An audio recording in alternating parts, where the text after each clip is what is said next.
உங்களுக்கு ஒரு வசனம், நீதிமொழிகள் 31:30 கர்த்தருக்கு பயப்படுகிற ஸ்திரீயே புகழப்படுவாள் அப்படின்னு வசனம் போட்டுக்கு. நீங்க கர்த்தருக்கு பயப்படுகிற ஒரு ஸ்திரீயா எந்த காரியத்தை செஞ்சாலும், எந்த காரியத்தை பேசினாலும், ஏன் எந்த காரியத்தை சிந்திச்சாலும் இது கர்த்தருக்கு பிரியமானதா, கர்த்தர் சந்தோஷப்படுவாரா அப்படிங்கிற பயம் உங்களுக்குள்ள இருக்கா? நம்ம செய்யற எல்லா விஷயத்திலையும் கர்த்தருக்கு பயப்படுகிற பயம் இருக்கா? கர்த்தருக்கு பயப்படுகிற ஸ்திரீ புகழப்படுவாள் அப்படின்னு வசனம் சொல்லுது.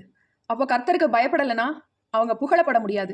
எகிப்தின் ராஜா மருத்துவச்சிகளை பார்த்து, எபிரேய ஸ்திரீகளுக்கு ஆண் பிள்ளைகள் பிறந்தா ஆண் பிள்ளைகள் எல்லாம் கொன்று போட்டுருங்க அப்படின்னு மருத்துவச்சிகளுக்கு ஆர்டர் போடுறாரு.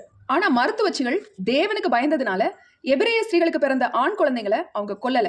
ராஜா கூப்பிட்டு கேட்கிறாரு, நீங்க ஏன் ஆண் பிள்ளைகளை கொல்லலன்னு சொல்லும் போது, எபிரேய ஸ்திரீகள் ரொம்ப ஸ்ட்ராங்கானவங்க, நாங்க போறதுக்குள்ள அவங்களுக்கு குழந்தை பிறந்தது, அதனால எங்களால ஒன்றும் பண்ண முடியல அப்படின்னு சொல்றாங்க. இந்த காரியம் தேவனுக்கு உகந்ததா இருந்தது. அவங்க தேவனுக்கு பயந்ததுனால கர்த்தர் அவங்க வீட்டை ஆசீர்வதிச்சார். தேவன் அவர்களுக்கு நன்மை செய்தார்.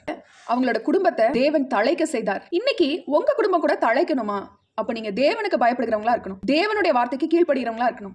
வேத வசனங்களை தினந்தோறும் தியானிக்கிறவங்களா, கர்த்தருக்கு பயப்படுகிற வாழ்க்கை வாழ்றவங்களா நம்ம காணப்பட்டோம்னா கண்டிப்பா தேவன் நம்ம குடும்பங்களையும் தழைக்க செய்வார். அது மாத்திரம் இல்லாம நாமும் புகழப்படுவோம்.